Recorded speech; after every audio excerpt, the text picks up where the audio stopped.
out. It's 2017. We're back in the hat club. My man, Brodie Fresh. Yeah. Can we love, my man. Listen, you've been doing big things for New York. Trying to make it happen, man. Trying to make it happen. Big things for New York. First time I met you was over at a Chinks documentary screening. The one year after. Yep. Definitely Yeah. shout out to the homies too. R.I.P. Chinks. Yeah, definitely R.I.P. Chinks. You got any old stories that you could? How did you meet Chinks? With Chinks, actually through it's Biscuit blogger. I had reached out to him. I was trying to do a record with Chinks. Yeah. They put us in the studio together. I wound up linking up with Chinks and Viking, and we went over there. Actually, the Chinks' studio in Long Island City. Went over there, knocked out the record. And yeah, man, it was dope. Got to actually see him write his verse. Nice. Record his verse, nice. and we did all that together in the studio. Nice. It was cool, man. What happened to the record? We put it out. It was on not my last project, the project prior to. Probably maybe like 6-7 months before his passing. You got something in the boat from Chinks? I don't have anything. God damn it. I got extra stuff from like when he was doing the verse. Yeah. Like from the session. Yeah. Like his first initial, because he wound up changing his verse. But like, I kind of just like, I got that record with him, it went out, it's on iTunes, it's, you know what I mean? Like, we got that sealed, real record, he shouted my name, all that. I thought that was just a blessing, man, just to be able to say I really did a record with him, you know what I'm saying? That's dope. He was a living legend. So. Yeah, for sure. I have an audio recording. Mm-hmm. I did an interview with them maybe like a year before, during Cocaine Riot 3. Yeah. My engineer mixed and mastered that. Nice. John Sparks. And I did an audio interview with him. I recorded it. Okay. And I still got that audio. That's fire, bro. I don't know. I might wait for another 5 years. Yeah, and, man. Save it. Let it be a classic. And then put that out. Yeah. Let it be a classic, like man. a real tribute piece. Mm-hmm. Because his vision was so different. Nah, it was. It really was. He just really wanted to get his family and everybody away from the hood, man. Like he really just wanted to really make it for his family, and that was what was dope about Chinks, man. He had a good energy. His music wasn't just hip hop. Right. It definitely wasn't. He had like he kind of, to me, he crossed the barrier because he wasn't a conscious rapper, or what the industry would consider a conscious rapper, but he definitely was telling his story about life. It was just coming from a different angle, you know what I'm saying? And he was doing it in a positive way, trying to tell people to really kind of get away from it, and I thought that was dope. You know? I mean, and being from New York, I think it was a dope movement. Yup, for sure. Being on New York, you did an interview last year about New York rap. Mm-hmm. Yep. I feel like we're in a phase right now where we can accept hip hop for what it is right now. Yeah, finally. Right? It's getting back to it. Trap, boom bap. Mm-hmm. But what is your movement like? Man, I'm more of like I guess you could kind of say a vibe kind of person. I mean, like I like to make sure that whatever kind of record I make, you can feel it. Whether it be if it's gonna be a club record, it's gonna make you want to go to the club or make you want to do that, turn up. If it's gonna be a life record, it's gonna make you really feel it, whether you've been through it or not. You know what I'm saying? So that I just like to really make sure that feeling is in whatever I do. Coming up, I played the drums in church. I was a drummer, so I was always into live music and really just giving that feel. You know what I'm saying? So I just try to insinuate the same thing with my music. Word. You're working on a new project. I am. Yep. What's that sound like? What do you think? What do you think that contribution will do to hip hop?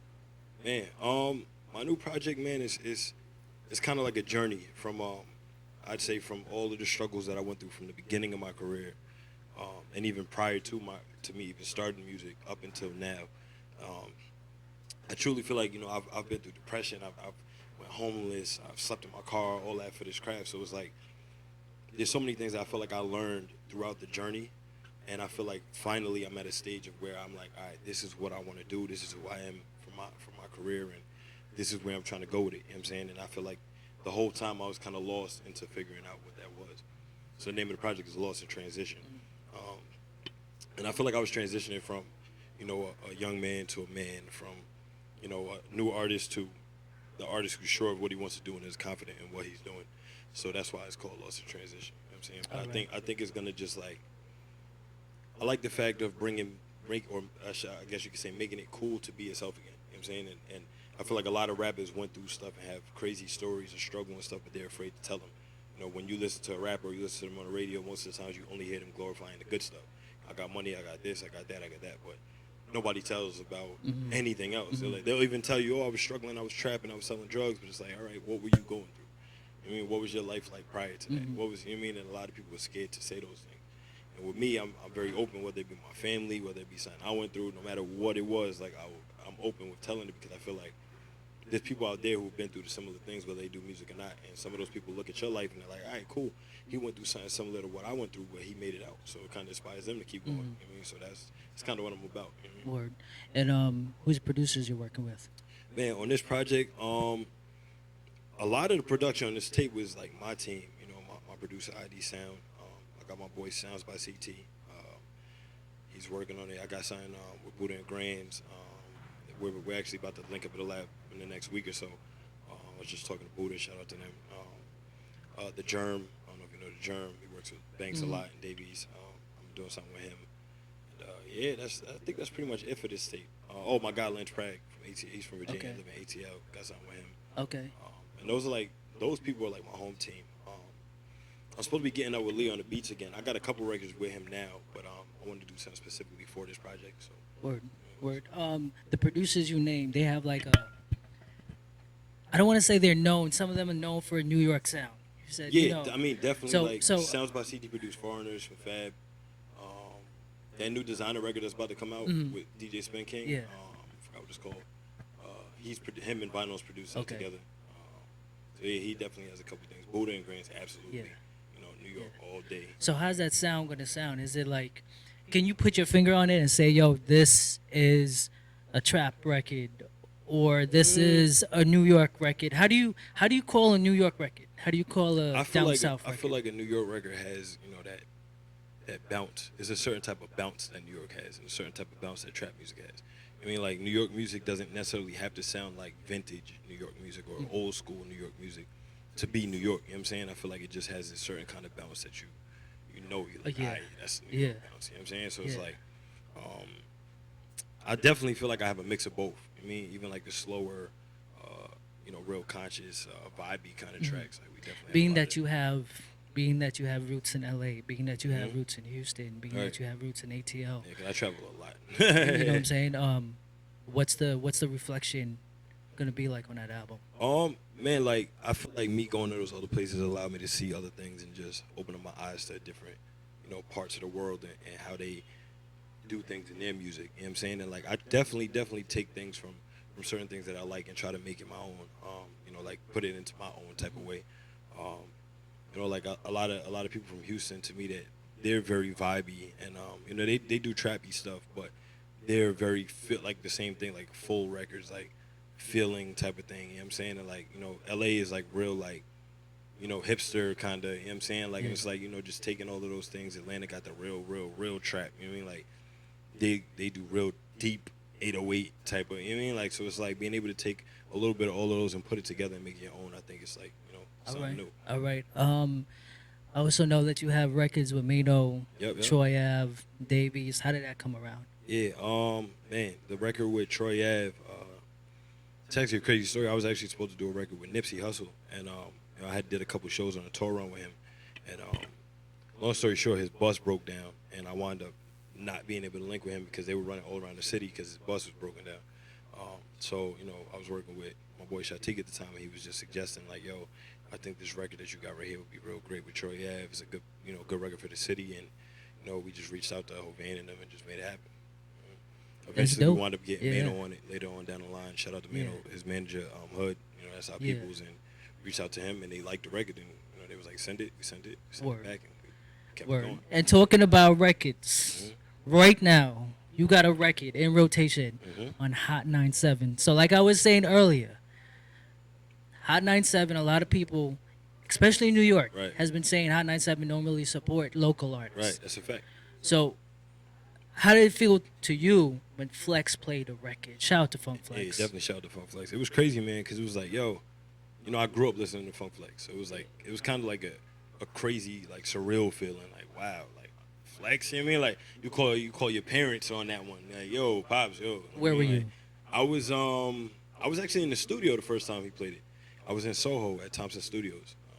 And that's when I got the IG post and, you know what I mean? Like, and, man, it was crazy. It was crazy. That's for Oh No. That was that's actually my third record this year that Flex played. So Nice. yeah, it was cool, man. Nice.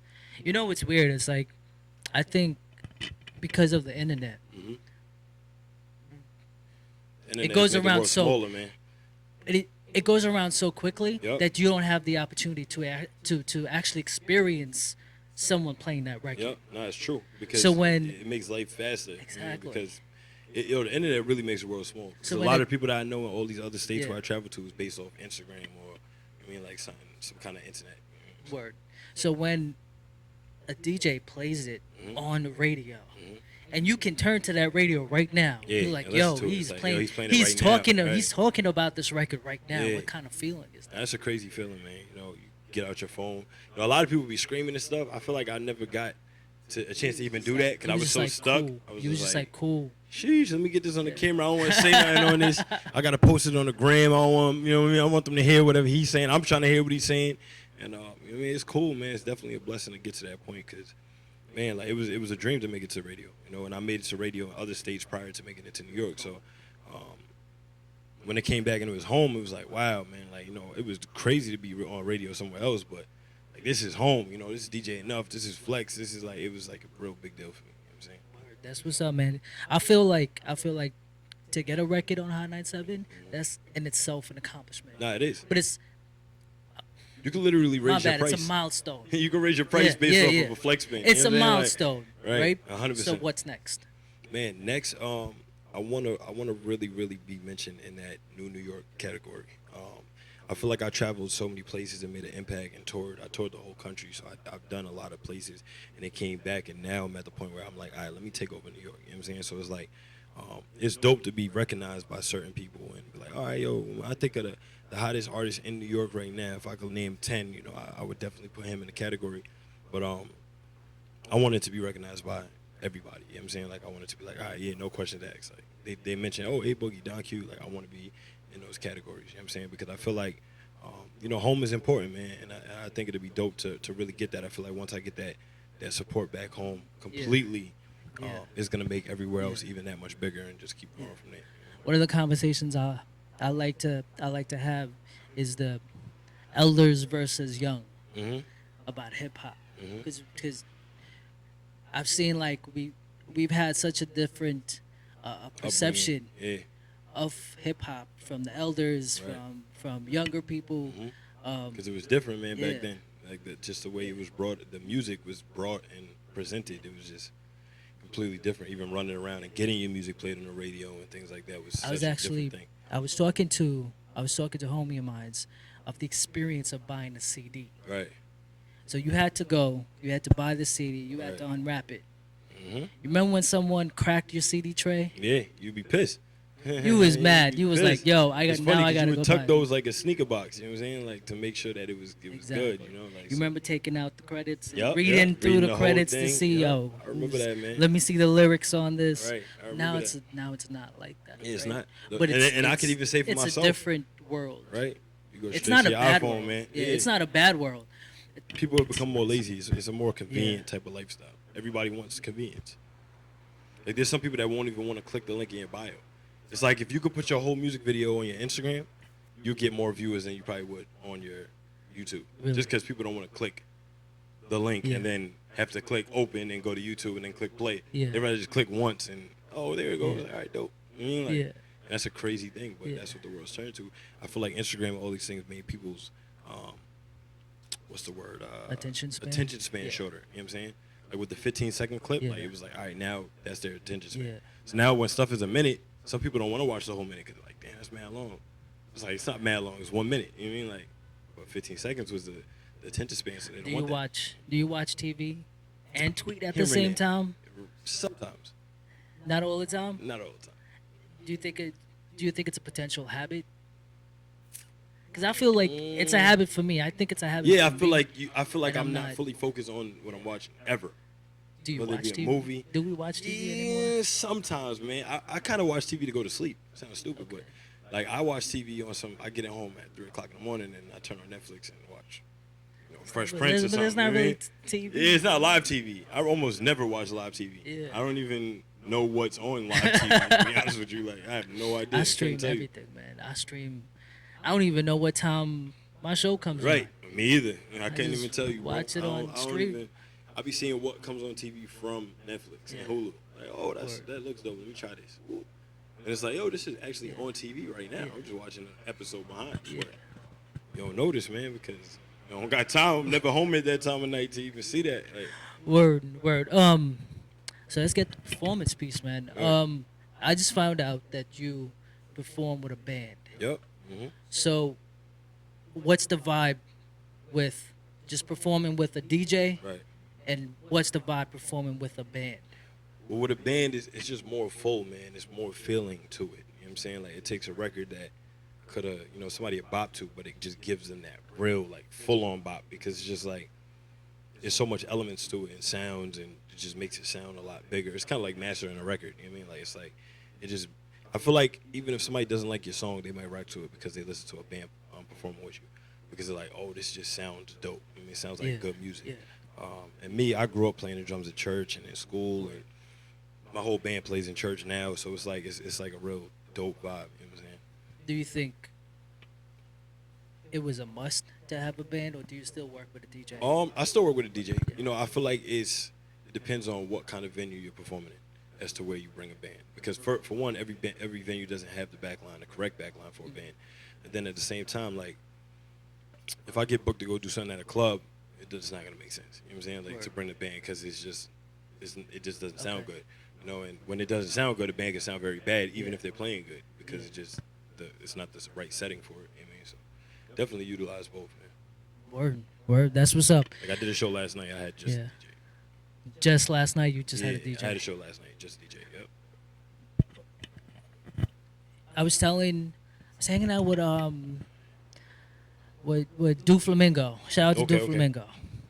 And he was performing, and this girl was next to me. She was like, "Why you not dancing?" Mm-hmm. And I was like, "I'm a New York nigga. I just bopped my head." Like, and sometimes people were spitting some shit and it got you stuck, so you can't even like move. You mean, like, I'm not knocking nobody, right? I'm not knocking anyone, but I like to dissect lyrics. Yeah, me too. I would sit down with an album and I would dissect the lyrics. I want it to mean something. Right.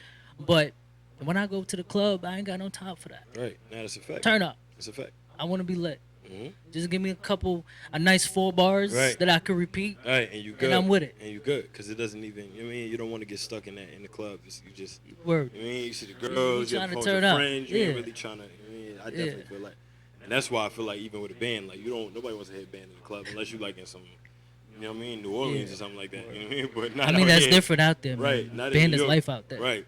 That's a fact. Band is life. That's a fact. Yo, check it out, man. I appreciate you. Hey, we'll be back for man. part 2. Check out for the top 5 hats. He's going to pick 5 hats. Yeah, make sure you stay tuned, man. He's going to pick 5 hats in the store. I don't know what it is yet. It's hard, man, because I only wear New York fitted, so. I have a feeling. I have a feeling one of them is in the back of me right now. Oh, yeah. But we'll be back. Peace.